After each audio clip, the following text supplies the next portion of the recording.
Skuadra e Chelsea ka konfirmuar zyrtarisht trajnerin e ri, Liam Rossinier.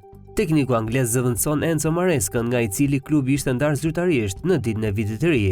Rossinier, 41 vjeç, i lindur në Londër, ka firmosur një kontratë afatgjatë deri në vitin 2032. Lajmi ishte paraprit nga konferenca për shtypeve të trajnerit, i cili gjatë paraditës kishte njoftuar largimin nga Strasburgu përpara se të udhëtonte drejt Londrës. Rossinier ka nisur karrierën e tij si trajner në vitin 2018, si zëvendës si Simon Rask te skuadra Under 23 e Brightonit. Më pas ka kaluar te Derby County, ku punoi si asistenti Wayne Rooneyt dhe në disa momente mori rolin e trajnerit të përkohshëm. Prova e parë vërtet në krye të një skuadre erdhi te Hull City, ku fillimisht e mori ekipin gjatë sezonit si zëvendësues, duke mbyllur kampionatin në vendin e 15. Në verën e vitit 2024 erdhi hapi i madh drejt futbollit francez me kalimin te Strasburgu në Ligue 1. Aty Rossinier firmosi një sukses historik, duke udhëhequr skuadrën drejt kualifikimit në Komisionin Evropian pas plot 20 vitesh. Një sezon i jashtëzakonshëm që ka bindur Chelsea të besojë stolin një trajneri të ri, por me ide të qarta dhe rezultate konkrete.